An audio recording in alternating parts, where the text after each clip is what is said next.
నమస్తే నేను రోజా welcome to special debate.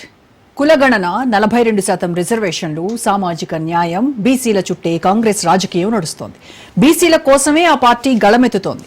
Telangana ప్రభుత్వం చేపట్టిన కులగణన తరహాలో దేశవ్యాప్తంగా కులగణన చేయాలంటూ కాంగ్రెస్ అగ్రనేత రాహుల్ గాంధీ డిమాండ్ చేస్తున్నారు. అంతేకాకుండా బీసీలను ఓటు బ్యాంకుగా మాత్రమే చూడొద్దంటూ ఉపన్యాసాలు ఇస్తున్నారు. ఇంతవరకు బానే ఉంది, కానీ ఆచరణలో హస్తం లీడర్లు చేతులెత్తేసినట్టు కనిపిస్తోంది. కాంగ్రెస్ చిత్తశుద్దిపైనే అనుమానాలు వ్యక్తం చేస్తున్నాయి బీసీ సంఘాలు. దేశవ్యాప్తంగా ఉత్కంఠ రేపుతున్న ఉపరాష్ట్రపతి ఎన్నికల్లో బీసీ అభ్యర్థిని నిలబెట్టింది ఎన్డీఏ కూటమి. కాంగ్రెస్ లీడ్ చేస్తున్న ఇండియా కూటమి మాత్రం ఓసీ అభ్యర్థిని బరిలోకి దించడంతో విమర్శలు వెల్లువెత్తుతున్నాయి. రాహుల్ రేవంత్ తీరుపై బీసీ నేతలు విరుచుకుపడుతున్నారు.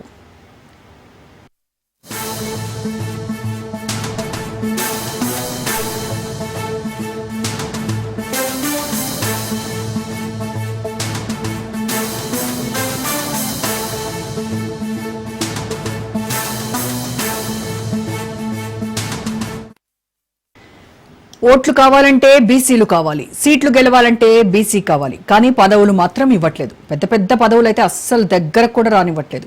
బీసీ సంఘాల ఆవేదన ఇది. ఓడ దాటేదాకా ఓడమల్లన్న, ఓడ దాటాక బోడిమల్లన్న అన్నట్టుగా మారింది కాంగ్రెస్ నేతల తీరు. హస్తం తీరుపై బీసీ సంఘాల లీడర్లు గుస్సా అవుతున్నారు. ఉపరాష్ట్రపతి ఎన్నికల వేళ ఆ పార్టీ అసలు రంగు బయటపడినట్టయింది. ఇండియా కూటమి అభ్యర్థిగా ఓసీని నిలబెట్టింది రాహుల్ టీం. అయితే అధికారిక ఎన్డీఏ కూటమి బీసీ అభ్యర్థిని బరిలోకి దించింది. దీంతో అసలు బీసీల పక్షపాతి ఎవరో తేలిపోయిందంటున్నారు కమలనాథులు. బీసీ ప్రధాని, బీసీ రాష్ట్రపతి అంటూ జనాల్లోకి వెళ్తున్నారు బీజేపీ లీడర్లు.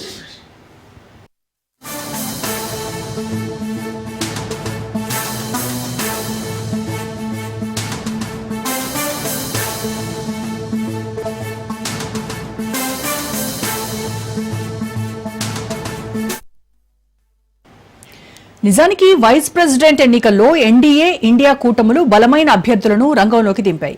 ఎన్డీఏ తరపున రాధాకృష్ణన్, ఇండియా తరపున జస్టిస్ సుదర్శన్ రెడ్డి ఎన్నికల బరిలో తలపడుతున్నారు. తమ అభ్యర్థులను గెలిపించుకునేందుకు రెండు కూటములు అన్ని ప్రయత్నాలు చేస్తున్నాయి.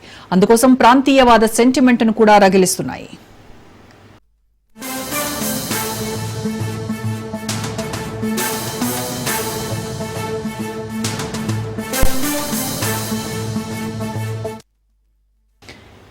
ఉపరాష్ట్రపతి ఎన్నికల్లో హస్తం కొత్త నినాదం అందుకుంది. పార్టీలకు అతీతంగా తెలుగు వ్యక్తిని ఉపరాష్ట్రపతిగా చేసుకోవాలనేది కాంగ్రెస్ లీడర్ల వాదన.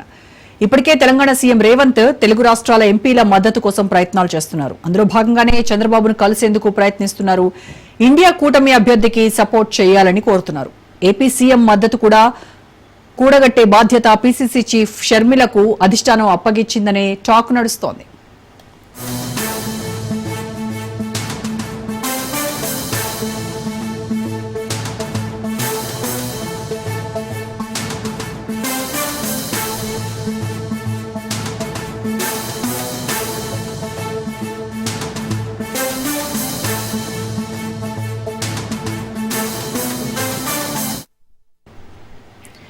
జస్టిస్ సుదర్శన్ రెడ్డి తెలంగాణకు చెందిన వ్యక్తి. దీంతో మన ప్రాంతానికి చెందిన నేతను గెలిపించుకోవాలని తాపత్రయపడుతున్నారు సీఎం రేవంత్. అయితే ఇక్కడే ఆయన చిన్న లాజిక్ మిస్ అయినట్లు కనిపిస్తోంది.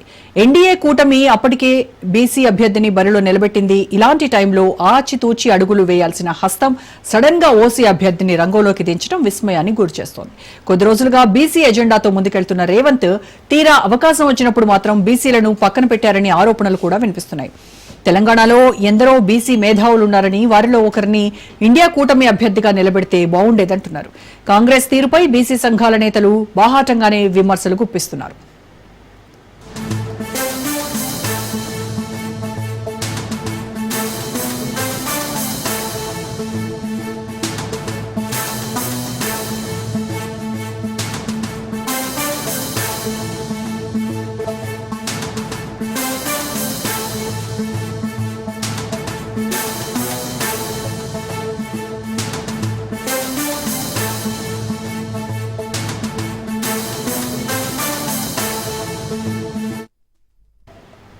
రైట్, దీనిపైన ఇవాళ డిబేట్ లో మాట్లాడదాం. డిబేట్ లో పార్టిసిపేట్ చేస్తున్నారు కేవీ గౌడ్ గారు, బీసీ ఇంటెలెక్చువల్ నాయకులు, అండ్ అలాగే బీఆర్ఎస్ నాయకులు శుభ్రత్ పటేల్ గారు, బీజేపీ నాయకులు దిలీప్ ఆచారి గారు మనతో జాయిన్ అవుతున్నారు. నమస్కారం అండి అందరికీ. నమస్తే. రైట్, ముందుగా కేవీ గౌడ్ గారు, ఈ ఈ బీజేపీ ఏమో ఉపరాష్ట్రపతి ఎన్నికల్లో బీసీ అభ్యర్థిని నిలబెడితే ఇటు కాంగ్రెస్ ఓసీ అభ్యర్థిని రంగంలోకి దించింది. అంటే ఈ మొత్తం ఎంపిక వ్యవహారాన్ని బీసీ సమాజం ఎలా చూస్తోంది? ఇప్పుడు ముందుగా రాజనీతి ప్రేక్షకులందరికీ నమస్కారం. బీజేపీ కాంగ్రెస్ రెండు కూడా బీసీలతోని దోబూచులాట ఆడుతూ ఉన్నాయి. కేవలం మాటలు మాత్రమే చెప్పి ఓట్లు కొల్లగొడుతూ అధికారాన్ని చేజిక్కిన తర్వాత అంది వచ్చే ఏ అవకాశాన్ని కూడా బీజేపీ కానీ కాంగ్రెస్ కానీ బీసీలకు ఇవ్వడం లేదనేది మా ప్రధానమైనటువంటి ఆరోపణ. గతంలో ఇప్పుడు ముందుగా ఈ రాష్ట్రపతి అభ్యర్థి ఎంపిక విషయానికి వచ్చినట్లయితే కాంగ్రెస్ విషయాన్ని ముందుగా మనం తీసుకున్నట్లయితే తెలంగాణ రాష్ట్రంలో కాంగ్రెస్ పార్టీ అధికారంలోకి రావడానికి బీసీలకు 42% రిజర్వేషన్లు కల్పిస్తాం. స్థానిక సంస్థల్లో, విద్యా ఉద్యోగాల్లో, కాంట్రాక్టులలో ఇక రకరకాలైనటువంటి హామీలు బీసీలకు ఇచ్చి బీసీల ఓట్లతో అధికారంలోకి వచ్చిన తర్వాత గడిచిన కేవలం అధికారంలోకి వచ్చిన 6 నెలల లోపలనే కులగణన చేసి మేము ఎన్నికలు నిర్వహిస్తాం, స్థానిక సంస్థలో 42% రిజర్వేషన్లు కల్పిస్తామని చెప్పింది. కానీ ప్రభుత్వం ఏర్పడిన తర్వాత కూడా వాళ్ళు ఎప్పుడు కూడా బీసీలకు కావాల్సినటువంటి కార్యాచరణ చేయలేదు. ఆ తర్వాత తెలంగాణ రాష్ట్రంలో వాళ్ళ వైఖరి అర్థం చేసుకున్న తర్వాత బీసీ సంఘాలు ఇక్కడ పెద్ద ఎత్తున ఉద్యమించిన తర్వాత ఆ 42% రిజర్వేషన్ చేసింది.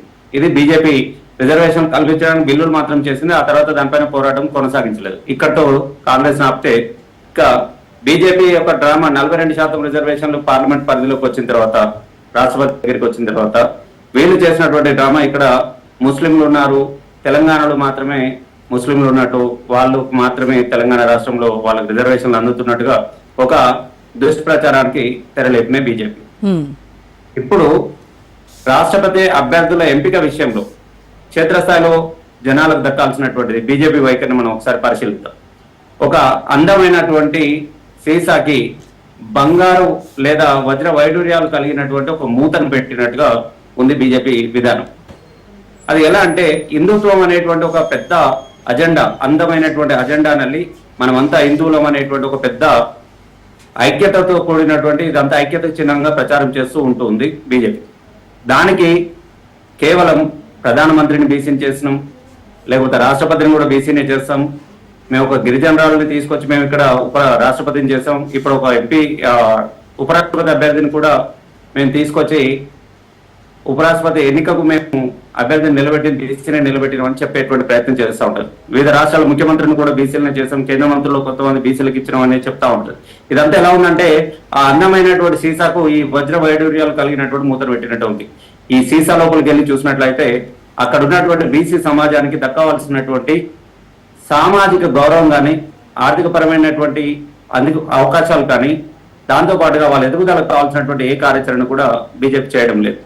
కేవలం ఈ సిద్ధాంతాన్ని చెప్తూ, హిందుత్వ సిద్ధాంతం అందంగా చెప్తూ, ఆ అందమైనటువంటి భవిష్యత్తు మన అందరం బాగుండాలి అంటే ఇంకొక గూచిని చూపిస్తూ వాళ్ళు ఎప్పుడు కూడా రాజకీయ ప్రయోజనాలను పొందేటువంటి ప్రయత్నం చేస్తున్నారు తప్ప బీసీల యొక్క అభివృద్ధికి ఎన్నడూ కూడా బీజేపీ పని చేయలేదని ఈ సందర్భంగా స్పష్టంగా చెప్తా ఉన్నాం. సో ఏ పార్టీ అయినా కూడా బీసీల విషయానికి వచ్చేసరికి అది చేస్తాం ఇది చేస్తాం అన్నటువంటి డ్రామా తప్పితే ఇప్పటి వరకు నిష్పక్షపాతంగా బీసీల వైపు నిలబడి బీసీల కోసం చేసినటువంటి ఒక్క పని కూడా ఏ పార్టీ చేయలేదంటారా?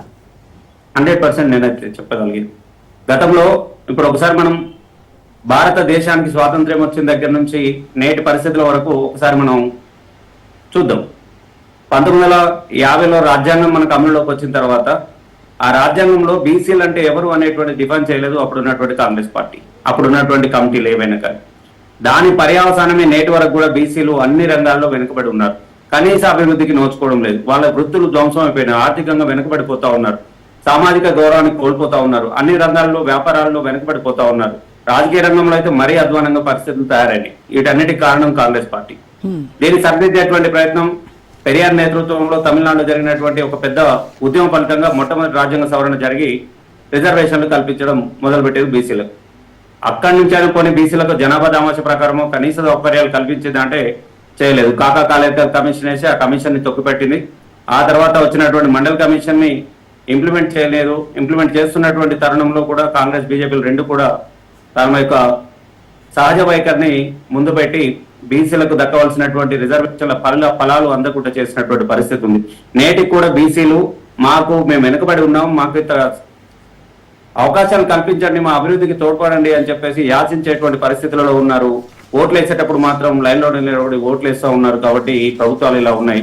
ఇలాంటి పరిస్థితి నుంచి మనం మార్చుకోవాల్సినటువంటి అవసరం ఉందని చెప్పేసి బీసీ ఇంటలెక్చువల్స్ ఫోరం బలమైనటువంటి ప్రయత్నం చేస్తూ ఉంది దేశవ్యాప్తంగా. రైట్. అంటే పెరియార్ టైంలో జరిగినటువంటి ఒక ఉద్యమం లాంటిది మళ్ళీ బీసీ సమాజం నుంచి ఒకటి ఎదురైతే తప్ప ఈ ప్రభుత్వాల్లో కానీ ఈ రాజకీయ పార్టీల్లో కానీ చలనం రాదంటారు బీసీల పట్ల.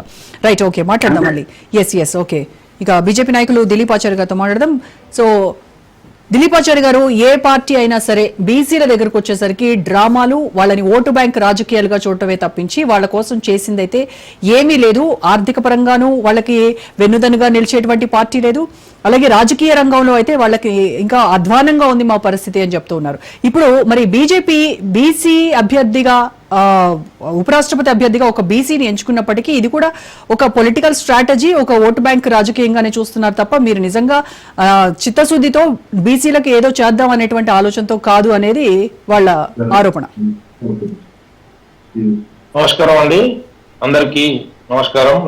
రాజ్ న్యూస్ ప్రేక్షకులకు కూడా నమస్కారం. ఇప్పుడు భారతీయ జనతా పార్టీ ఎవరో సర్టిఫికేట్ చేయడం కోసం, సర్టిఫై చేయడం కోసం కార్యక్రమాలను రూపొందించుకోదు. భారతీయ జనతా పార్టీ ఈ దేశ ప్రజల కోసం పుట్టిన పార్టీ. ఈ ప్రజల ఎజెండానే భారతీయ జనతా పార్టీ తన ఎజెండాగా మలుచుకొని గడిచిన సంవత్సరాల నుంచి ఇంతింతాయి ఒకటింతాయి అన్నట్టుగా మేము పెరుగుతూ వస్తా ఉన్నాం. దానికి కారణం ప్రజల మద్దతు కూడగట్టుకుంటున్నాం. క్షేత్రస్థాయిలో ఇదే దేశంలో, ఇదే ప్రజల్లో బీసీ కూడా ఒక వర్గం కదా.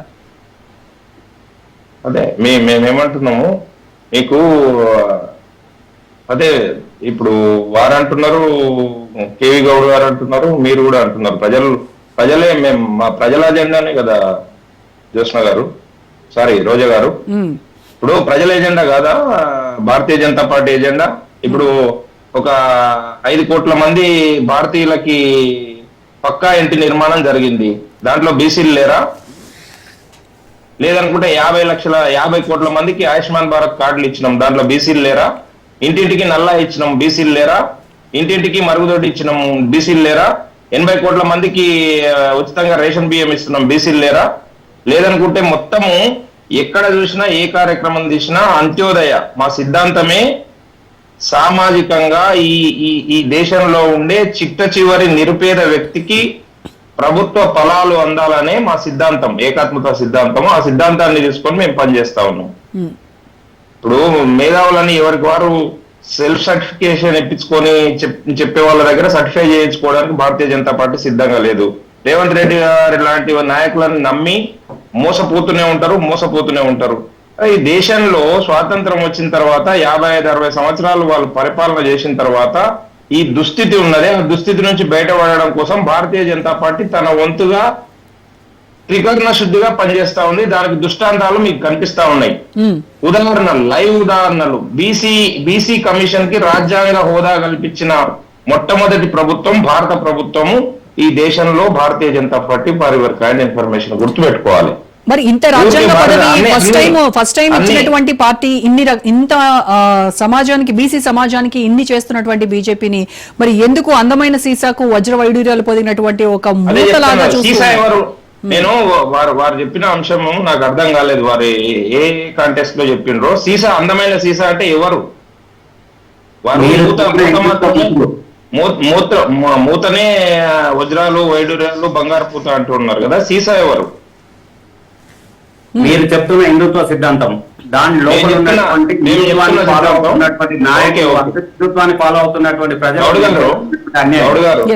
గారు ఆ అందమైన సీసా, అదే ఓ పెద్ద సీసా అంటున్నారు కదా, దాని ఫలాలు హిందుత్వం అని చెప్తా ఉన్నారు కదా.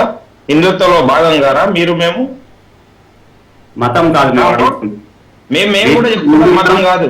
బీజేపీ అంతకు ముందు ఉన్నటువంటి బ్రిటిష్ ప్రభుత్వానికి ముందు ఉన్నాం, అంతకు ముందు ఉన్నటువంటి ముస్లిం ప్రభుత్వాలకు ముందు ఉన్నాం. రాచరికంలో కూడా మేము హిందువులుగానే ఉన్నాం.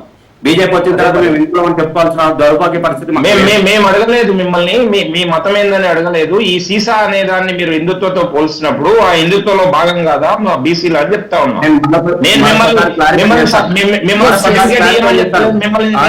సర్టిఫై చేసుకోవాలని చెప్తలేను. హిందువా అని చెప్పి చెప్పలేదు నేను గౌడ్ గారు. నేను మీరు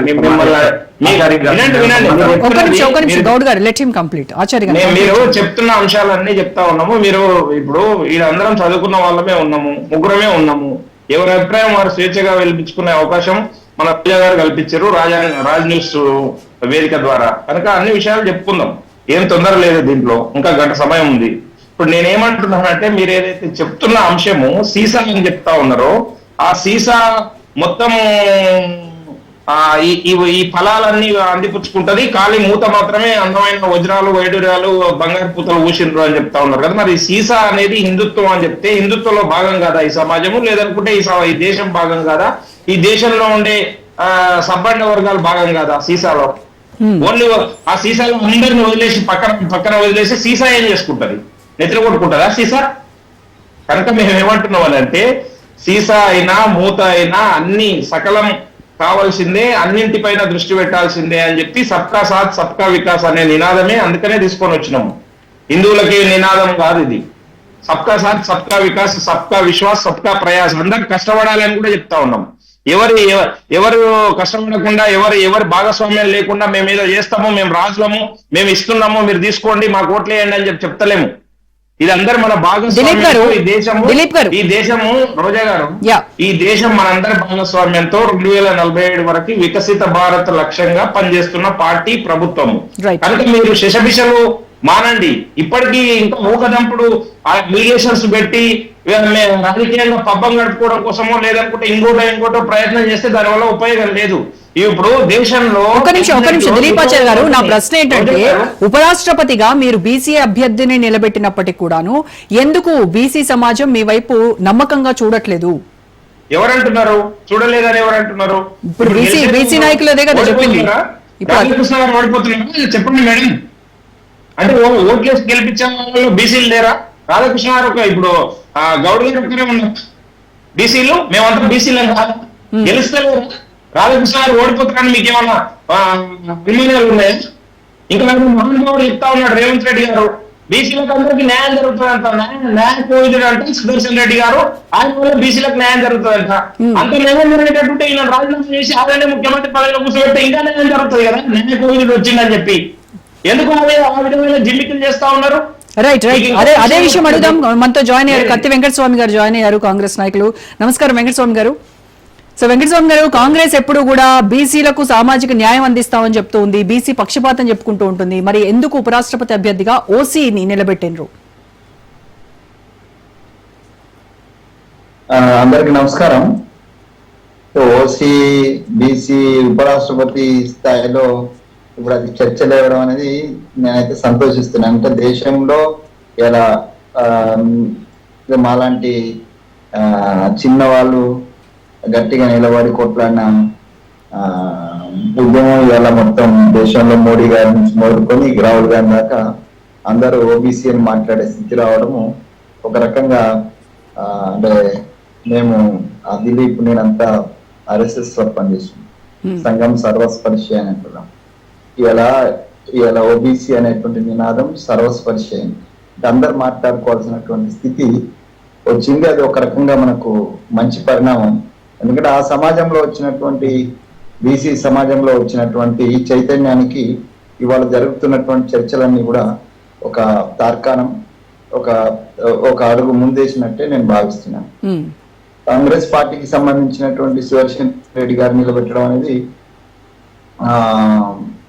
బీజేపీకి సంబంధించిన వాళ్ళు చాలా బాధపడిపోవడం అనేటువంటిది అయితే అది కూడా సంతోషాన్ని ఇస్తుంది. ఎందుకంటే బీసీ నిలబెట్టలేదు, మీరు కూడా బీసీ నిలబెడితే బాగుండదు అని బీజేపీ చెప్పడం అనేటువంటిది సంతోషదగ్గ విషయం. వాళ్ళకి అంత కాన్సెస్, అంత ప్రేమ. మేము సుదర్శన్ రెడ్డి గారి కులం గురించి మాట్లాడలేదు, వాటిని నిలబడితే మాకు అభ్యంతరం లేదని చెప్తా ఉన్నాం. రేవంత్ రెడ్డి గారు చెప్పారు బీసీ అని చెప్పి.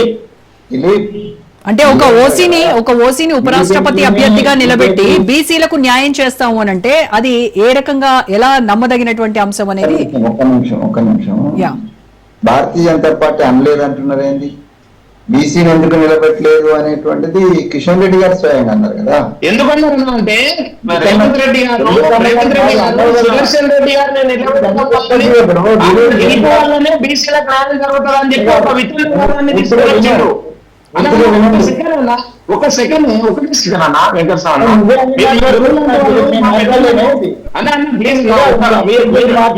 ఒక్క నిమిషం మీరు వినండి దిలీప్ ఆచార్య గారు, మీరు వినండి, ఆయన మొత్తం కంప్లీట్ చేసిన తర్వాత.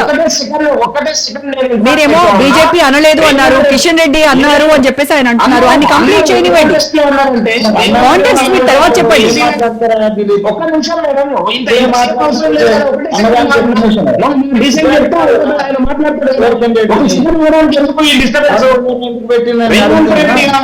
రేవంత్ రెడ్డి గారు న్యాయకోవిదుడైన సుదర్శన్ రెడ్డి గారు గెలవడం వల్లనే బీసీలకు న్యాయం జరుగుతుంది అని అన్న తర్వాతనే మేము ఆ కాంటెస్ట్ లో స్పందించడం జరిగింది. బీసీలను పెట్టకుండా ఇదే కొత్తగా వితండం చేస్తున్నాం అని చెప్పి. ఇప్పుడు చెప్పండి వెంకటస్వామి గారు. ఇగో దిలీప్, నేను బట్టిన కుందేలు 3 కాలంలో మిమ్మల్ని మించిన వాళ్ళు లేరు భారతీయ జనతా పార్టీ. మీరు అన్నది మీరే, బీసీ కులం విషయం తీసింది మీరే ఉపరాష్ట్రపతి విషయంలో. మళ్ళీ ఇప్పుడు మేము ఆయన అన్నాడు కాబట్టి బీసీలక ఎస్సీలక ఎస్టీలక న్యాయ కోవిదులు కాబట్టి ఇప్పుడున్నటువంటి కంటెస్ట్ లో రాజ్యాంగానికి సంబంధించి మేము పోరాటం చేస్తున్నాం, మీరు కూడా సంవిధాన రక్ష అని అంటున్నారు, అందరం అంటున్నాం కాబట్టి న్యాయ కోవిదులు కాబట్టి ఈ రాజ్యాంగ పరిరక్షణకు న్యాయం తెలిసిన వాడిగా ఒక మంచి పేరున్నటువంటి జడ్జిగా ఆయన గెలిస్తే ఒక న్యాయం జరుగుతుందని చెప్పినట్టు దాంట్లో బీసీలో జరుగుతుంది, ఎస్సీలో జరుగుతుంది, ఓసీలో ఆయనే స్వయంగా ఓసీ. ఆయన ఓసీ ఉండి రేవంత్ రెడ్డి చుట్టమైన రేవంత్ రెడ్డికి రేపు న్యాయం చేయడా? తప్పనిసరి చేస్తాడు, కానీ ఆయన ఒక్కరికే బీసీలకు కూడా న్యాయం జరుగుతుంది అనేటువంటి రాజ్యాంగ రక్షణకు ఒక వ్యక్తి నిలబడ్డాడంటే రాజ్యాంగ రక్షణ ప్రకారం రాజ్యాంగంలో ఉన్న వెసులుబాటు ప్రకారము అన్ని వర్గాలకు న్యాయం చేయడం సమన్యాయమే రాజ్యాంగం యొక్క స్పిరిట్ కదా. The basic spirit of the constitution is the equal justice. So ఆ ఈక్వల్ జస్టిస్ కు ఒక జస్టిస్ ఉపయోగపడతాడు అనేటువంటిది. నువ్వు మాట్లాడిన దానికి ఏదో కోడిగుడ్డు మీద ఈకలు పీకినట్టుగా ఆయన నిలబడితే ఇప్పుడు మోడీ గారు మరి ఏం చెప్తారు మీరు? మోడీ గారు బీసీ ఉన్నారు కాబట్టి మొత్తం దేశానికి అంతా బీసీ జరుగుతా అన్నారు, కానీ ఆయన పోయేమో ఈడబ్ల్యూఎస్ రిజర్వేషన్ ఇచ్చిండు. ఎవరికి ఏం చేస్తున్నారు అనేది చూపిస్తున్నాం. ఈ విషయం అది కాదు. సరే, మేము మా వైపు నుంచి కూడా బీసీని నిలబెట్టితే బాగుండేది, మేము కాదని అంటేదేమో. ఓబీసీని నిలబెడితే బాగుండేది. మీరు పేరు కూడా చెప్తున్నారు, మేము ఎవరిని నిలబెట్టామని మీరు కూడా పేరు చెప్తున్నారు. హనుమంతరావు పేరు చెప్తున్నారు, లేకపోతే కంచాయల పేరు చెప్తున్నారు, ఇవన్నీ కూడా మీరే చెప్తున్నారు. మళ్ళా మేము అనలేదని అంటున్నారు. ఇది సమంజసం కాదు. So Sudarshan Reddy is a qualified personality. కానీ అదే సుదర్శన్ రెడ్డి పైన అమిత్ షా తీవ్రమైనటువంటి వ్యాఖ్యలు చేశారు. నక్సలిజానికి సహాయం చేసినటువంటి వ్యక్తిగా ఆయన చెప్తూ ఉన్నారు. దీన్ని ఎలా చూడాలి?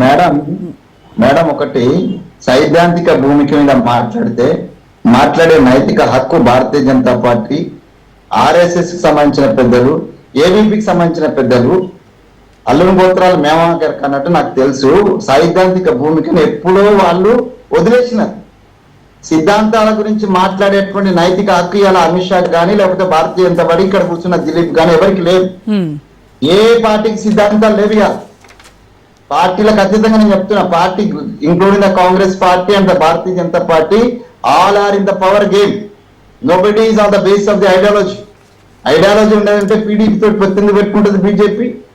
ఐడియాలజీ ఉన్నట్టు ఉంటే మణిపూర్ లో మిలిటెంట్స్ తోటి ఎందుకు పొత్తు పెట్టుకుంటుంది, ఎందుకు అది చేస్తుంది? నేను మణిపూర్ ఇన్ఛార్జ్ ఉన్నా, నేను కాశ్మీర్ ఉద్యమంలో ఉన్నా, నేను గుజరాత్ ఇన్ఛార్జ్ గా ఉన్నా. నాకు తెలుసు ఇవాళ అమిత్ షా గారు మాట్లాడేటువంటి మాటలు, అమిత్ షాను పెట్టి వాళ్ళు ఆ బిల్ పెట్టడం అనేది అమానకరంగా ఉన్నదని అంటున్నారు. ఎందుకంటే ఈజ్ ఎ క్రిమినల్ అంటే that is proved so many times. And ఉన్నటువంటి అధికారాన్ని ఉపయోగించుకొని నిన్నగాక మొన్న కదా ఆయన హోమ్ మినిస్టర్ అయిన తర్వాత ఆయన మీద ఉన్నటువంటి కేసులు అది చేసినారు.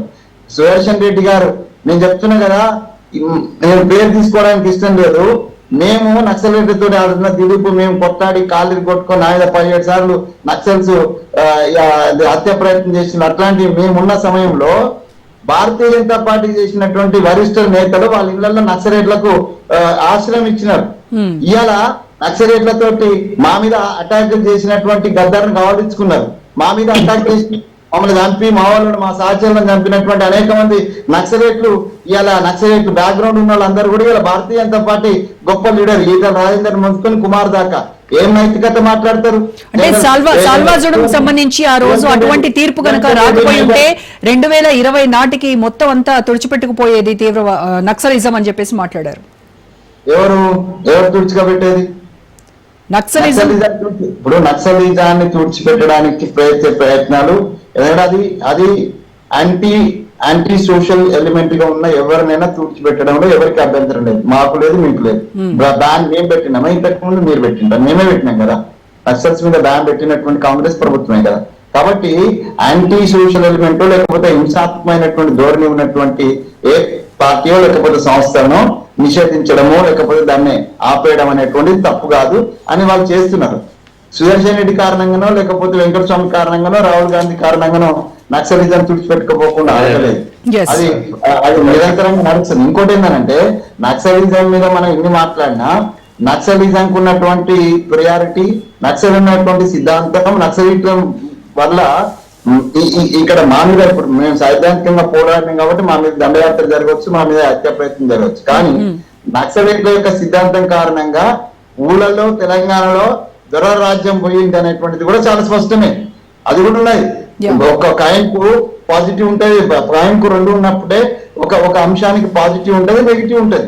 సో ఇలా అనేక మంది పేదల బతుకులో మార్పు తీసుకొచ్చిన వాళ్ళ నక్సలైట్ల యొక్క యోగదానం ఉన్నాయని భారతీయ జనతా పార్టీ పెద్దలు కూడా ఒప్పుకుంటారు, లేకపోతే RSS పెద్దలు కూడా ఒప్పుకుంటారు. అట్లా మనం డిసిప్లిన్ ఉండాలని చెప్పిన వాళ్ళు కూడా ఉన్నారు. ఇవన్నీ నేను కూడా వినొచ్చినా ఇప్పుడు కొత్తగా కథలు చెప్పుకోవద్దు. నేను ఇప్పుడు ఈ దీనికే పరిమితమై మాట్లాడితే ఆయనకు ఇప్పుడు గమ్మతండి గద్దర్కు ఎందుకు పద్మశ్రీ ఇవ్వాలంటే ఆయన నక్సల్ బ్యాక్గ్రౌండ్ అన్నాడు మా బండి సంజయ్ బాబు. కానీ అదే నక్సల్ బ్యాక్గ్రౌండ్ ఉన్నటువంటి గోరటెంకర్లకు మాత్రం ఇచ్చినారు. రైట్. అదే కాబట్టి ఇదంతా ద్వంద్వనీతి. అంటే ఎక్కడ ఏది ఏ గొడుగుకు ఏ వర్షకు ఏ ఎండ కాకుండా పడినట్టుగా అప్పుడు మాట్లాడడానికి కాదు. నేనేమంటే ఇప్పుడు మేము రోజా గారు ఒక నిమిషం ఎస్ వెంకటస్వామి గారు, దిలీప్ గారు ఒక నిమిషం శుభ్రత్ పటేల్ గారితో మాట్లాడాలి. ఎస్ శుభ్రత్ గారు, ఇటు ఇండియా కూటమి అటు ఎన్డీఏ, సో నిలబెట్టినటువంటి అభ్యర్థుల గురించి ఎలా చూస్తోంది బీఆర్ఎస్ పార్టీ? గుడ్ ఈవినింగ్ రోజా గారు, మీకు అదేవిధంగా దిలీపాచారి గారికి, వెంకటస్వామి గారికి, గౌడ్ గారికి చాలా విషయాలు గౌడ్ గారు కవర్ చేసిండ్రు.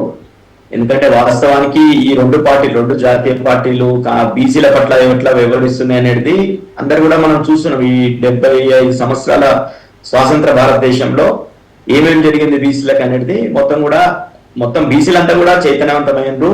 అందుకోసమే ఈ రోజు బీసీ అభ్యర్థిని ఉపరాష్ట్రపతిగా పెట్టినామని భారతీయ జనతా పార్టీ చెప్పుకోవడం, లేకపోతే రేవంత్ రెడ్డి గారు మొత్తం కూడా కాంగ్రెస్ పార్టీ ముఖ్యంగా ఈ రోజు వాళ్ళు చెప్పిన వాళ్ళు మొత్తం కూడా దేశవ్యాప్తంగా ఈరోజు బీసీల గురించే చర్చ పెడుతున్నటువంటి కాంగ్రెస్ పార్టీ, రాహుల్ గాంధీ గారు కావచ్చు, రేవంత్ రెడ్డి గారు కావచ్చు, మొన్నటే ఢిల్లీలో ధర్నా చేసి వచ్చారు. ఆ ధర్నాలో చెప్పింది ఏంటంటే ఇక రాహుల్ గాంధీ ప్రధానమంత్రి అయినంత వరకు ఇక బీసీలకు రిజర్వేషన్ రావు అనే విధంగా చెప్పి అక్కడ ధర్నా క్లోజ్ చేసుకొని తెలంగాణకు వచ్చింది. మళ్ళీ తెలంగాణలో వచ్చిన తర్వాత బీహార్ లో ఎన్నికలు జరిగేటటువంటి బీహార్ లో మాత్రం 42% మేము విద్యా ఉద్యోగాలు రాజకీయ రిజర్వేషన్లు ఇస్తున్నామని చెప్పేసి ఓ పేజ్ నిండా మొత్తం కూడా తెలంగాణ డబ్బులతోని బీహార్ లో ప్రకటనలు చేసిండు. మొత్తం అక్కడ రిజర్వేషన్ అమలు అవుతున్నాయంట తెలంగాణ 42%. ఈ రోజు వీళ్ళు చెప్పేటటువంటి మాటలు ఎట్లుంటాయి, చేసేది ఎట్లుంటాయి అనేది స్పష్టంగా అర్థమవుతుంది. రేవంత్ రెడ్డి గారు ఈ తెలంగాణకు అవకాశం వచ్చినప్పుడు ముఖ్యంగా ఏం జరుగుతుంది, ఇప్పుడు దేశంలో సౌత్ పాలిటిక్స్ జరుగుతున్నాయి. అందుకోసమే ఈ తమిళనాడులో బీజేపీకి ఇక్కడ కూడా అవకాశం దొరకలేదు కాబట్టి తమిళనాడుకు ప్రయారిటీ ఇవ్వాలనే ఉద్దేశంతో బీజేపీ అక్కడ నుండి అభ్యర్థిని చూస్ చేసుకుంది. ఆ సందర్భంలో కాంగ్రెస్ కూడా సౌత్ నుండే ఇవ్వాలనే ఉద్దేశం వచ్చినప్పుడు తెలంగాణకు అవకాశం ఇచ్చే పరిస్థితులలో తెలంగాణలో ఎవరిని అభ్యర్థి చేయాలన్నప్పుడు 100% ఇక్కడ తెలంగాణలో జరుగుతున్నది ఇప్పుడు బీసీలకు నట్టేయటం ముంచింది కాంగ్రెస్ అనేది అందరికి స్పష్టంగా అర్థమవుతుంది. ఎందుకంటే కామారెడ్డి బీసీలకు 42% రిజర్వేషన్లు తెస్తున్నారు, దేశవ్యాప్త కులగణన చేయాలి. రోజా గారు ఎక్కడ 42% పోరాటం చేస్తున్నారు, బట్ కేంద్రం దానికి ఆమోద ముద్ర వేయట్లేదు అనేది కదా వాళ్ళ ఎలిగేషన్. 42% రిజర్వేషన్ వెంకటస్వామి గారు ఒక్క నిమిషం మాట్లాడివ్వండి వెంకటస్వామి గారు.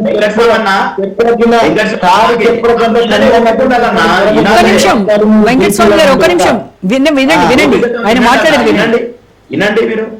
ఈరోజు రోజా గారు 42% విషయంలో ఏం చెప్పారు అనేది మనకు అందరూ కూడా తెలుసు. కామారెడ్డిలో సిద్ధరామయ్య గారిని తీసుకొని వచ్చి డిక్లరేషన్ అమలు చేశారు. ఆ డిక్లరేషన్ అనౌన్స్ చేసిన సందర్భంలో అందులో చాలా అంశాలు ఉన్నాయి. ఆ అంశాల్లో ఈ 42% రిజర్వేషన్లు ఈరోజు పార్లమెంట్ లో వాళ్ళకు పవర్ లేదు కాబట్టి ఈరోజు మేము చేయలేకపోతున్నాం అని చెప్పినా గానీ మిగతా అంశాలు చాలా ఉన్నాయి. ఈరోజు బీసీ ఎంబీసీ ఇట్లా చేయలేకపోతున్నామని మేము ఎక్కడ అనలేదే. ఒక్క నిమిషం ఏం చెప్పండి. మూడు పార్టీలు కూడా గొడవ మాట్లాడతారు. ఏం సమాధానం ఆగు. మా పార్టీని కూడా మాది కూడా మా స్టాండ్ కూడా మీరే చెప్తే ఎట్లా? ఈ రోజు కామారెడ్డి డిక్లరేషన్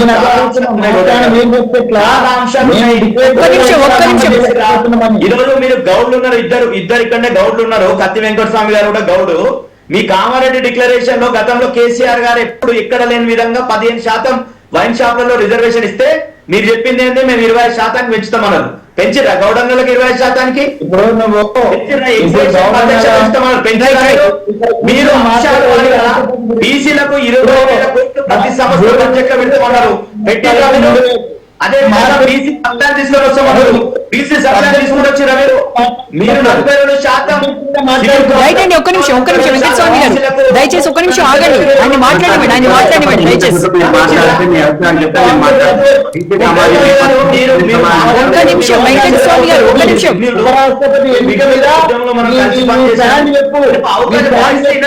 ఒక్క నిమిషం వెంకటస్వామి గారు దూకడానికి చూడకు. నీ స్టాండ్ చెప్పు. ఉపరాష్ట్రపతి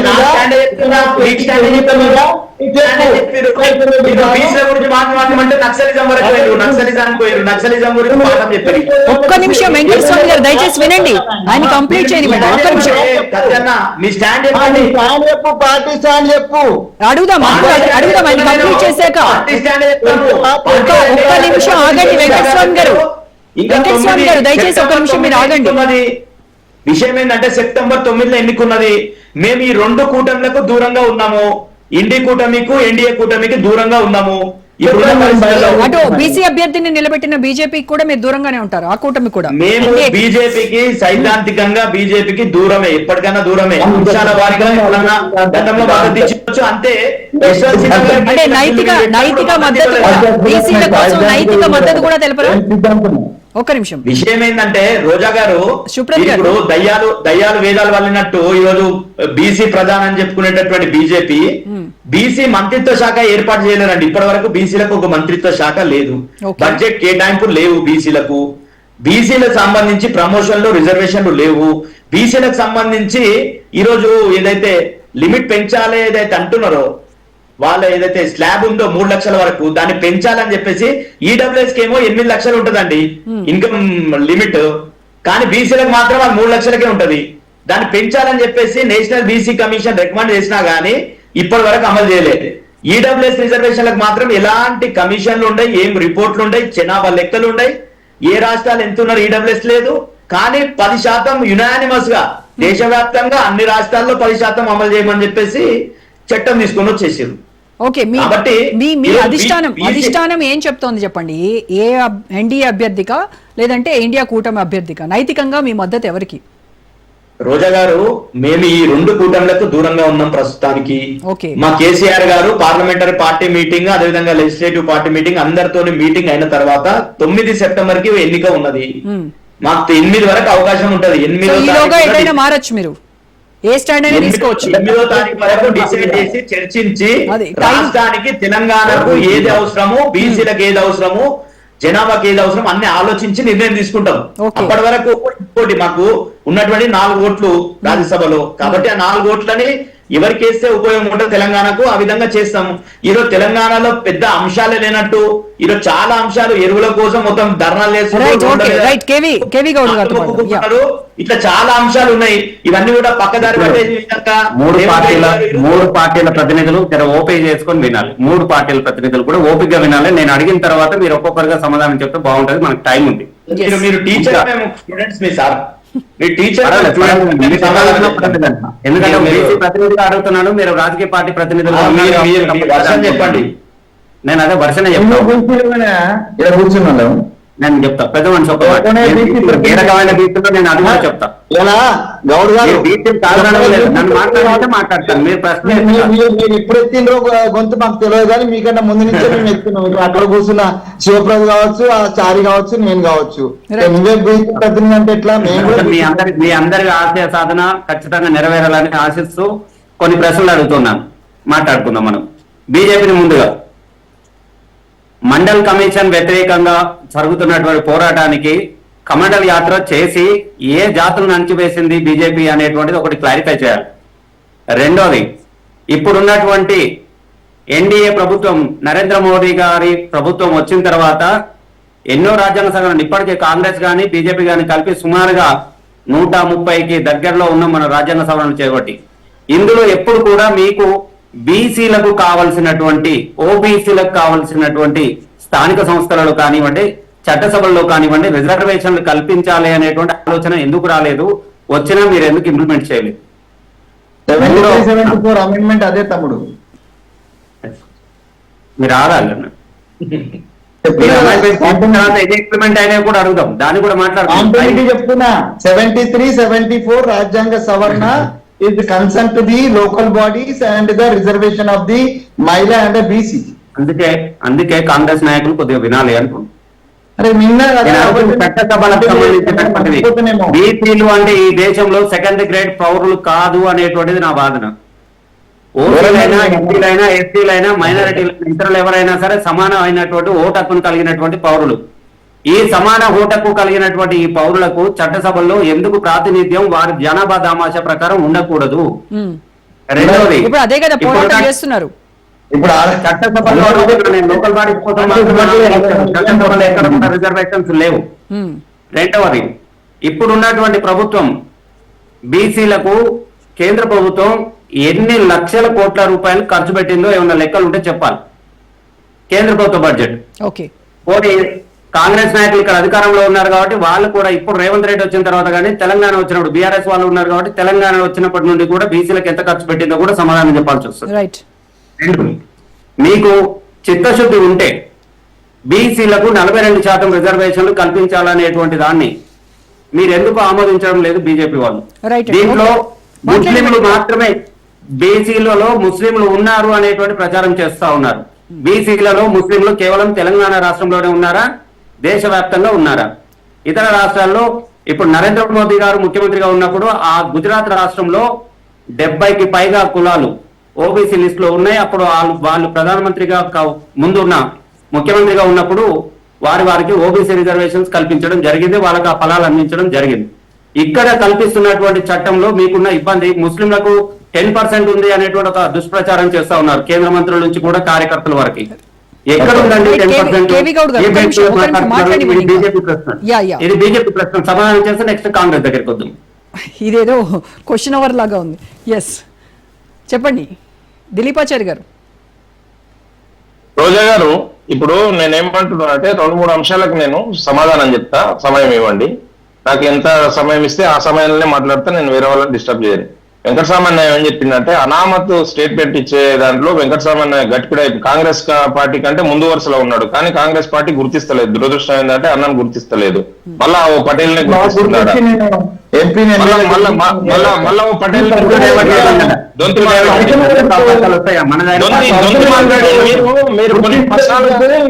పార్టీ అంటే ఇంటర్నల్ ఇష్యూ. మాట్లాడలేదు, మాట్లాడుకున్నాడు దిలీప్. కానీ ఇప్పుడు ఈ వేదిక మీద నా మీద ఏదో సింపతి వ్యక్తం చేయాల్సిన అవసరం లేదు. నేనేం సింపతి చేస్తలేను. మీరు మాట్లాడే మాటలు సింపతి వ్యక్తం చేసేంత స్థాయిలో లేవు, చాలా స్థాయి దాటిపోయి మాట్లాడారు. మీరు ఈ దేశ అత్యున్నత పొజిషన్ లో ఉండే అమిత్ షా గురించి ఒక క్రిమినల్ అని మాట్లాడారు. దొంగ రేవంత్ రెడ్డి దొంగ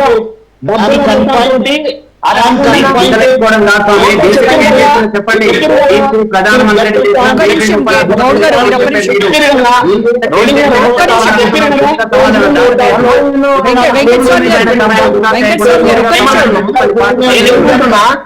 ఈ రాష్ట్ర ముఖ్యమంత్రి అధికార దుర్వినియోగంతో తప్పించుకున్నాడు. అరే ఏం మాట్లాడుతున్నా?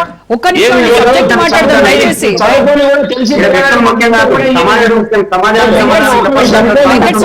రోజా గారు వెంకటస్వామి గారు ఒక్క నిమిషం, గౌడ్ గారు ఒక్క రోజా నిమిషం. గారు Yes. నేనేమంటున్నా, అమిత్ షా గారు తడీపార్ అంటే రాష్ట్ర బహిష్కరణ జరిగితే వారు వచ్చి ఉత్తరప్రదేశ్ లో కార్యక్రమాలు చేస్తా ఉన్నాడు. కేసులు కొట్టేసిన తర్వాతనే వారు మొదటిసారి మా నరేంద్ర మోడీ గారు అధికారంలోకి వచ్చినప్పుడు కేసులు కొట్టేయలేదు. యూపీఏ గవర్నమెంట్ లోనే కేసులు కొట్టేయడం జరిగింది. For your kind information. దాంతో పాటు రేవంత్ రెడ్డి గారు పచ్చి రైట్. మీరు పచ్చిగా రేవంత్ రెడ్డి గారు పచ్చిగా నోట్లు కట్టడంతో దొరికిన దొంగ. ఒక్క నిమిషం దిలీప్ ఆచార్య గారు, దిలీప్ ఆచార్య గారు, మీరు మాట్లాడడం కాదన్నా, సమాజానికి మీ పార్టీ ఏం చేసిందో దిలీప్ ఆచార్య చెప్పమని గారు. అన్న మీ దగ్గరకు వస్తున్న గౌరవ గారు తొందర పడకండి. చాలా తొందర ఉంది మీకు. అవాకులు చవాకులు మాట్లాడడంలో మీరు రాజకీయ పార్టీని మించిపోయారు. మీ దగ్గరకు వస్తాను. ఒకటి అయిపోయినండి. వాళ్ళు మాట్లాడారు కదా, పిల్లలని మాట్లాడారు కదా, దొంగలు ముఖ్యమంత్రిని చేసుకోవడం మీరు మాకు శుద్ధులు చెప్తారా? ప్రతి ఒక్కరు గారు కేసులో చేసి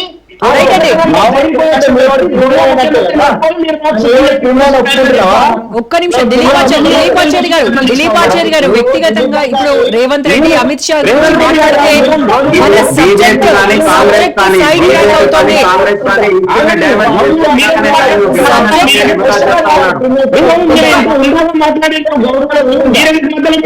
ఒక్క నిమిషం అండి, వెంకటస్వామి గారు ఒక్క నిమిషం అండి. వెంకటస్వామి గారు, దిలీప్ ఆచార్య గారు అమిత్ షా గురించో రేవంత్ రెడ్డి గురించో మనం మళ్ళీ ఒక రోజు మాట్లాడదాం. ఒక్క నిమిషం వినండి. చెప్తా ఉన్నా, కత్తి వెంకటస్వామి గారు బహిరంగంగా ఈ దేశ హోంమంత్రిని పట్టుకొని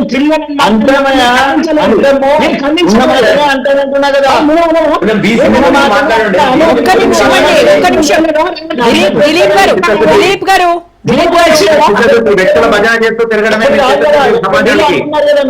దిలీప్ గారు, వెంకటస్వామి గారు, దిలీప్ గారు ఒక్క నిమిషం. దిలీప్ గారు దయచేసి సబ్జెక్ట్ మాట్లాడండి, సబ్జెక్ట్ మాత్రమే మాట్లాడండి. రేవంత్ రెడ్డి, అమిత్ షా వీళ్ళ గురించి వ్యక్తిగతంగా మాట్లాడితే ఈ డిబేట్ మనం కంటిన్యూ చేయొద్దు. దయచేసి మీరు సబ్జెక్ట్ మాట్లాడండి. బీసీ సమాజానికి బీజేపీ ప్రభుత్వం, కేంద్ర ప్రభుత్వం ఏం చేసింది చెప్పండి. నేను ఫస్ట్ టర్మ్ లో నేను ఏ విషయం మాట్లాడలేదు, ఓన్లీ ఈ అభ్యర్థిత్వం గురించే మాట్లాడినా. నాకు ఇచ్చిన అవకాశంలో ఉపరాష్ట్రపతి అభ్యర్థిత్వం గురించే మాట్లాడినా. రెండో విషయం మాట్లాడలేదు. మీరు పిల్లలు హోంమంత్రి అని చెప్తే ఎందుకు ఖండించలేదు? అప్పుడే ఎందుకు మాట్లాడలేదు? అట్లే ఆపని చెప్పలేదు ఎందుకు మేడం? రోజు మీరు మాకు చెప్తా ఉన్నారు దొంగ రేవంత్ రెడ్డి అంటే ఓట్లు ఇలా ఒకళ్ళపైన ఒకళ్ళు విమర్శలు చేసుకుంటూ పోతారు. ఒక్క నిమిషం వినండి. దిలీప్ గారు మీరు వినాలి. ఒక్క నిమిషం అనఫీషియల్గానేమో మీ సర్కిల్స్ లో ఏబీపీలో మాట్లాడుకున్నారా, బీజేపీలో మాట్లాడుకున్నా మావోడు రేవంత్ రెడ్డి మా ఏబీపీల పనిచేస్తుంది మావోడు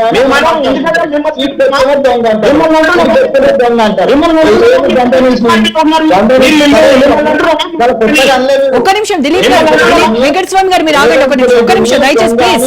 వెంకటస్వామి గారు,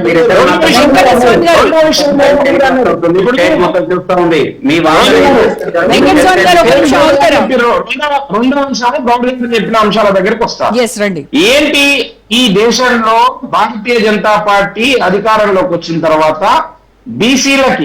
బీసీలకు ప్రత్యేకించి రాజ్యాంగ హోదా, కమిషన్ కి రాజ్యాంగ హోదా కల్పించడమని ఒక అంశం చెప్పిన. రెండో అంశము బీసీలని కేంద్ర కేబినెట్ లో మొట్టమొదటిగా 27 మందిని కేంద్ర కేబినెట్ లో 27 మందికి స్థానం కల్పించడమని చెప్తా ఉన్నా. రెండో అంశము. మూడో అంశము, ఇప్పుడు జరగబోయే జనాభా లెక్కల లోపల కులగణన చేయాలని చెప్పి ఒక చారిత్రాత్మకమైన నిర్ణయం తీసుకున్నది భారతీయ జనతా పార్టీ ఆధ్వర్యంలోని ఈ కేంద్ర ప్రభుత్వం. మూడు అంశాలు మీరు కోరుకుంటున్న అంశాలు ఏవైతే ఉన్నాయో రాజకీయంగా మాకు వాటి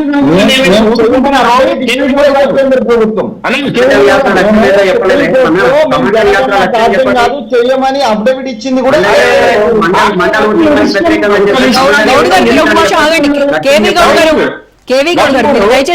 ఏమంటున్నా, నేను మూడు అంశాలు చాలా కేటగిరికల్ గా చెప్పిన. గౌడ్ గారి మూల సిద్ధాంతం ఏంది? చట్టసభ లోపల రాజ్యాంగబద్ధంగా మాకు ఎందుకు రిజర్వేషన్లు కల్పించలేదు అని చెప్పారు. చట్టబద్ధంగా కల్పించడం కోసమే ఇది ఒక తొలి అడుగు, చారిత్రాత్మకమైన అడుగు అని చెప్పి మేము భావిస్తా ఉన్నాం. ఏది జనాభా లెక్కల లోపల 75 సంవత్సరాల తర్వాత జనాభా లెక్కల లోపల మొట్టమొదటిసారి కులగణన అంశాన్ని చేర్చుకున్నాము. ఇన్ఫర్మేషన్ ఖచ్చితంగా కులగణన చేర్చడం ఏంటి, చేయమో అని చెప్పేసి అఫిడవిట్ దాఖలు చేస్తాం మిమ్మల్ని మేము చేస్తామంటే ఎట్లా నమ్మాలి? ఎవరు మేము ఈ దేశంలో కులగణన చేయము అని చెప్పి సుప్రీంకోర్టులో మీరు అఫిడవిట్ దాఖలు చేసిన మీరు యూటర్న్ తీసుకున్నారు, రేపు మళ్ళీ యూటర్న్ తీసుకోరనేది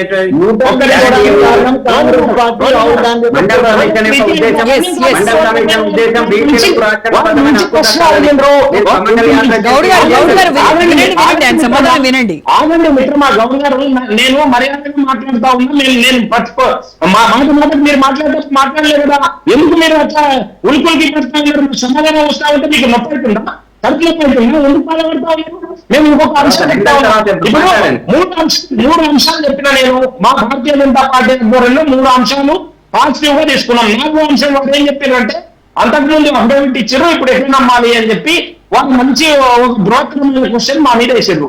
ఇంతకుముందు మీరే కేవీ గౌడ్ గారి కాంట్రడిక్షన్ నేను చెప్తా ఉన్నా, మీరు మీకు కావాలంటే రిపీట్ చేయండి. కేవీ గౌడ్ గారు ఏం చెప్పిండ్రు, 42% రిజర్వేషన్లు కల్పిస్తున్న రేవంత్ రెడ్డి గారికి బీసీలందరూ నమ్మి ఓట్లు వేసిందని చెప్పిండు. అవునా, చెప్పినా లేదా మేడం? చెప్పిన ఈ విషయం చెప్పిన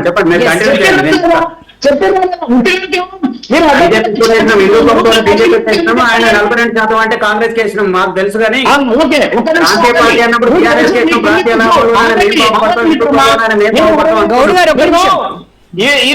ఇది కరెక్ట్ కాదు. ఒక్క నిమిషం, మీరు అన్నారు కదా రేవంత్ రెడ్డి గారిని నమ్మినాం 40% ఇస్తామంటే నమ్మినాం అని చెప్పి. అంతకుముందు జవహర్లాల్ నెహ్రూ గారి కానించి ఇందిరాగాంధీ గారి కానించి రాజీవ్ గాంధీ వరకు ఎవరు కూడా రిజర్వేషన్లు అని అంటేనే ఇడియట్స్ అన్నారు, ఏ రిజర్వేషన్ వద్దు అన్నారు. కమిషన్ రిపోర్ట్ కొట్టుబట్టారు, మండల్ కమిషన్ రిపోర్ట్లను అమలు చేయకుండా అడ్డుపడ్డారు ఈ కాంగ్రెస్ పార్టీ.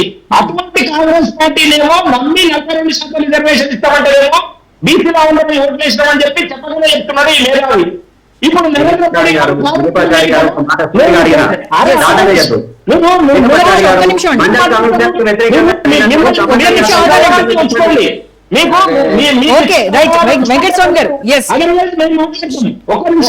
దిలీప్ గారు చాలా టైం తీసుకున్నారు. నరేంద్ర మోడీ గారు ఈ పార్లమెంట్ వేదికగా రాబోయే జనగణనలో పునర్గణన చేస్తామని చెప్తేనేమో వీరికి నమ్మకం కలుగుతలేదంట. నెత్తిపట్టుకోవడం నేను తీసుకొని పోయి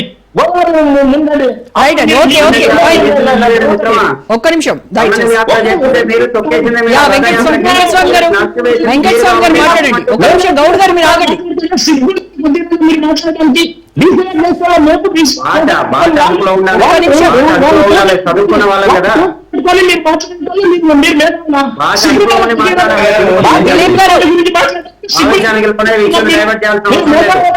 దిలీప్ గారు చేత కాకపోతే లైవ్ డిబేట్ నుంచి తప్పకుండా బూతులు మాట్లాడేంత మాత్రం పెద్ద దిలీప్ గారు దయచేసి దానికి పూర్తిగా సమాధానం చెప్పండి. బీసీ సమాధానం చెప్పండి మీ పార్టీ రైట్ అండి. ఓకే మండల కమిషన్ లక్ష్యం ఏంటో చెప్పమంటున్నా నేను. దిలీప్ గారు మీరు ఆపండి, ఒక్క నిమిషం ఆపండి. ఓకే స్థానం ఉంటే మాట్లాడాలి, డిబేట్ రావాలి, అన్ని అంశాలు వినేటట్టు ఉంటాయి. రైట్ ఓకే నచ్చిన అంశాలు వింటారు. రైట్ అండి. ఓకే వెంకటస్వామి గారు మీరు మాట్లాడండి. వెంకటస్వామి గారు ఇప్పుడు ఆయన 3 అంశాలు బీజేపీకి సంబంధించిన మిత్రుడు చెప్పినాడు. ఆయన బాగా ఎగ్జైట్ అవుతున్నాడు. ఆయన ఎగ్జైట్ ఎందుకు అవుతున్నాడు నాకు అర్థం కాలేదు.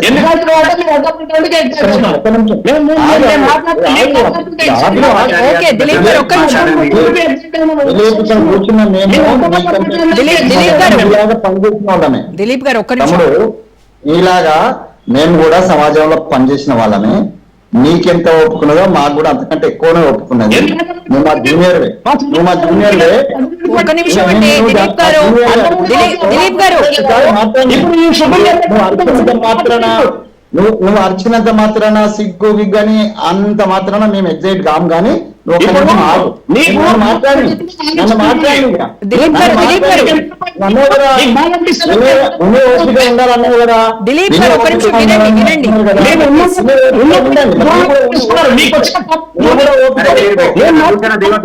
ఒక్క నిమిషం అండి దిలీప్ గారు ఒక నిమిషం ఆగితే మీరు పెద్దలు మాత్రమే దిలీప్ భాయ్, ఇప్పుడు నువ్వే అన్నావు వినే ఓపిక ఉండాలా అన్నావు. ఆ ఓపిక నువ్వు కూడా కాసేపు ఓపిక చేసుకో, మేము మాట్లాడి మమ్మల్ని, సరేనా? ప్లీజ్ ఒక విషయం అమ్మా, ఆ రెండు అంశాలు ఏదైతే నేను అప్రిషియేట్ చేస్తున్నాను ఏదనంటే కమిషన్ కు రాజ్యాంగ ఇవ్వడంలో మేము అంటే దేశమంతా అప్రిషియేట్ చేస్తున్నాం, ప్రతి బీసీ బిడ్డ అప్రిషియేట్ చేస్తారు. ఒకటి. రెండోది, ఆ కమిషన్ వేసింది మాత్రం అంతకుముందున్న ప్రభుత్వాలు అనేది ఒకసారి గుర్తు చేస్తున్నా. రెండో అంశము, చాలా మందికి ముఖ్యం ప్రధానమంత్రితో సహా 27 మంది అలా మొత్తం 70-80 మందిలో 27 మంది అది అంటే మెహర్బానీ చేసి 27 మందికి ఇచ్చినందుకు అందుకు కూడా బీసీ సమాజం పక్షాన బీజేపీకి నేను ధన్యవాదాలు చెప్తున్నా, నరేంద్ర మోడీ గారికి కూడా ధన్యవాదాలు చెప్తున్నా. దాంతో పాటుగా ఈడబ్ల్యూఎస్ పేరు చెప్పి మా నెత్తి మీద కత్తి పెట్టి మా అవకాశాలన్నీ తనుకపోయినందుకు కూడా ఈడబ్ల్యూఎస్ చెప్పేసినందుకు కూడా నరేంద్ర మోడీ మా బిడ్డ, మా బీసీ బిడ్డ ఈడబ్ల్యూఎస్ పేరుతోటి ఆధిపత్య కులాలకు అగ్రపీఠ వేసినందుకు కూడా నేను వారికి ధన్యవాదాలు చెప్తున్నా. అట్లాగే ఆయన మూడో అంశం ఏం చెప్పిండానంటే కులగణనకు సంబంధించి long demand from the all the sections, అది ప్రజా సంఘాల నుంచి మొదలై అది రాజకీయ పార్టీలు బాగా తీసుకున్నాయి. ముందైతే మనం అప్రిషియేట్ చేయాల్సింది ఏంటంటే ప్రజా సంఘాలు సామాజిక సమస్యలన్నీ కూడా ఈ కులగణన విషయంలో పర్టికులర్ మన దగ్గర కూడా అట్లా జరిగింది. దాని విషయంలో కాంగ్రెస్ పార్టీ ఒక నిర్ణయం తీసుకున్నది. ఉదయపూర్ లో తర్వాత రాయ్పూర్ లో జరిగినటువంటి సమావేశాల్లో నిర్ణయం తీసుకున్న తర్వాత మేము పార్టీ పరంగా అలాగే మా లీడర్ ఆఫ్ ది అపోజిషన్ ఉన్నటువంటి ఆయన అంతకుముందు మా ప్రెసిడెంట్ ఉన్నప్పటి నుంచే అది కులగణన అనే డిమాండ్ పెట్టినాం. ఈ కులగణన డిమాండ్ మీద సుప్రీం కోర్టులో భారతీయ జనతా పార్టీ స్వయంగా మేము చేయలేము, ఇది కరెక్ట్ కాదు, ఒక్కొక్క ప్రాంతంలో ఒక్కొక్క కులము ఎక్కువ తక్కువ ఉన్నాయి కాబట్టి సాధ్యం కాదని ఒక అఫిడవిట్ వేసింది. నేను దిలీప్ కు ఒక సూటి ప్రశ్న ఇస్తున్నా. మిత్రమా, నేను నార్త్ ఈస్ట్ ఇండియా ఇన్ఛార్జ్ గా ఉన్నా. అక్కడ అసలు ఎస్టీలే మాక్సిమం మొత్తము అది మన మిజోరాంలో 60 సీట్లు ఉంటే ఒకటి మాత్రమే జనరల్ సీటు, రిమైనింగ్ అన్ని కూడా ఎస్టీ సీట్స్ మిత్రం. అక్కడ కూడా 10% ఈడబ్ల్యూఎస్ ఇంప్లిమెంట్ అవుతుంది. అక్కడ ఉన్న సెంట్రల్ యూనివర్సిటీ అంతా కూడా బయట నుంచి ఉత్తరప్రదేశ్ నుంచి లేదా బీహార్ నుంచి ఇంకొకరి నుంచి పోయి ఈడబ్ల్యూఎస్ లో ఇవాళ ఉద్యోగాలు చేస్తున్నారు. ఒకసారి క్రాస్ చెక్ చేస్తున్నారు. సో కాబట్టి అదే విషయం ఒకవేళ ఈడబ్ల్యూఎస్ కు వారం రోజులు 10 రోజులలో ఖతం చేసిన మీరు 42% కోసము ఒక రాష్ట్ర అసెంబ్లీ మీరు కూడా సమర్థించినటువంటి అసెంబ్లీ తీర్మానం, భారతీయ జనతా పార్టీ 8 మంది అష్టదిగ్గజాలు కూడా ఈ తీర్మానానికి సంపూర్ణంగా వితౌట్ ఎనీ కండిషన్ సపోర్ట్ చేసినటువంటి 42% బిల్ పోతే ఇప్పటి వరకు దాని మీద ఊసు లేదు, దాని మీద చర్చ లేదు, క్యాబినెట్ లో చర్చ లేదు, లేకపోతే పార్లమెంట్ లో చర్చ లేదు, రాష్ట్రపతికి పోయింది, అదే అక్కడ కోల్డ్ స్టోరేజ్ లో పెట్టి ఆపేసి మేము ఇయ్యలేకపోయినాం అనేటువంటి ఒక మాట మాట్లాడుతున్నారు. నేనేమంటున్నానంటే ఇవన్నీ కూడా మేము ఆ వైపు నుంచి ఇప్పుడు శుభప్రజలు కూడా ఏమన్నా అంటే మేము ఇయ్యలేమని అన్నాం. మేము ఇయ్యలేమని అంటలేము, మేము ఇప్పటికి కూడా ఆర్డినెన్స్ కోసం వెయిట్ చేస్తున్నాం. ఒకవేళ భారతీయ జనతా పార్టీ అక్కడ ఉన్నటువంటి నరేంద్ర మోడీ గారు మా బీసీ బిడ్డనే కాబట్టి ఆయన దయచేసి మంచి స్టెప్ తీసుకొని 42% కు పార్లమెంట్ నుంచి మనకు అవకాశం దొరికితే మంచిది. అది ఆయన కూడా అప్రిషియేట్ చేస్తాం. కానీ రాష్ట్రపతి విషయం ఒక్క నిమిషం,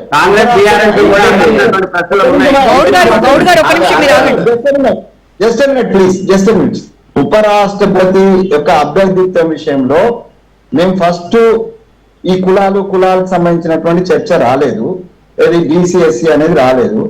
మేము కూడా అన్వయంగానే ఉన్నాం, మేము కూడా షాక్ ఉన్నాం. సుదర్శన్ రెడ్డి గారు ఎక్కడి నుంచి వచ్చిండ్రో మాకు అర్థం కాలేదు.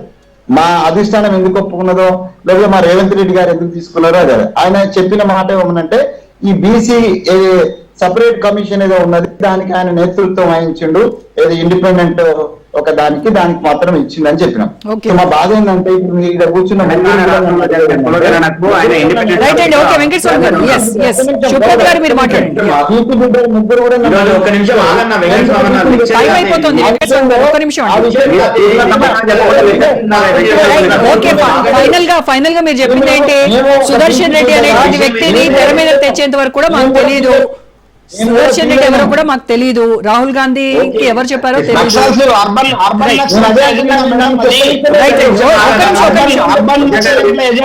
దిలీప్ గారు మీరు ఆగండి. దిలీప్ గారు మీరు ఆగండి ఒక నిమిషం. సుప్రత్ గారు మీరు మాట్లాడండి. విషయం ఏంటంటే ఇప్పుడు 42% రిజర్వేషన్ ని వెంకటస్వామి గారు యా ఓకే ఓకే రిజర్వేషన్ మన ప్రాంతము లేకపోతే తెలుగోడు అనే అంశాన్ని మీరు ఆగండి వెంకటస్వామి గారు మీరు ఆగండి. ఓకే వెంకటస్వామి గారు దయచేసి మీరు ఆగాలి. ఇంకొక గెస్ట్ మాట్లాడుతున్నారు, ఒక్క నిమిషం వినండి. Yes. సుప్రత్ గారు మాట్లాడండి. ఒక్క నిమిషం సార్, వెంకటస్వామి గారు దయచేసి ఆగండి, మాట్లాడండి సుప్రత్ గారు.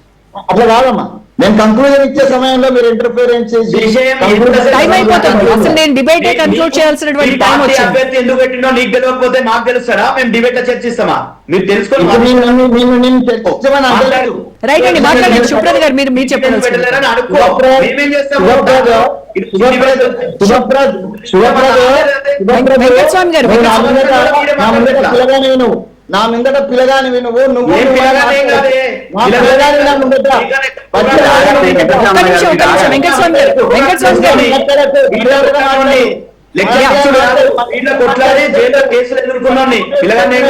ఒక్క నిమిషం వెంకటస్వామి గారు దయచేసి ఆయన మాట్లాడండి. ఎస్ సుప్రత్ గారు కన్క్లూడ్ చేయండి దయచేసి. యా వాస్తవానికి బీసీలకు 70 సంవత్సరాల నుండి కులగణన ఎందుకు జరగలేదు? దానికి కారణం సంవత్సరాలైంది నిర్ణయం తీసుకొని గతంలో సెన్సెస్ ని బయట పెట్టండి బీజేపీ పార్టీ. వీళ్ళు చెప్తున్నారు కదా, ఈ కామారెడ్డి డిక్లరేషన్ లో ఒక్క అంశం అంటే ఒక్క అంశం అమలు చేయలేదు. వెంకటస్వామి గారు ఒక్క నిమిషం ఆగాలండి, దయచేసి వినండి. వెంకటస్వామి గారు కాంగ్రెస్ పార్టీ కానీ ఇచ్చిందంతా 20-21 ఇచ్చింది. ఈరోజు కాంగ్రెస్ పార్టీని నమ్మితే బీసీలు అనేది తెలంగాణ పెద్ద తెలంగాణలో ఈరోజు రేవంత్ రెడ్డి గారు భావిస్తున్నారంటే నేనే గౌడని రేవంత్ రెడ్డి గారు భావిస్తున్నారు. అవకాశం లేదు. ఎవరు మాట్లాడింది కూడా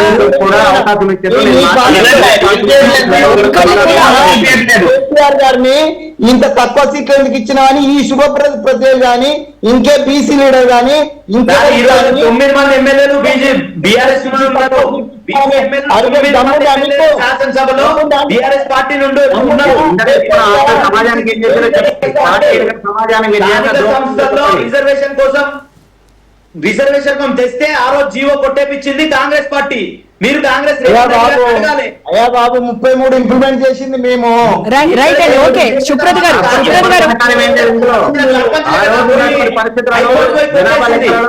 రైట్ అండి, okay thank you so much Suprat garu, Dilip Acharya garu, KV Goud garu, Venkataswamy garu, thank you so much. Special debate, stay tune to Raj news.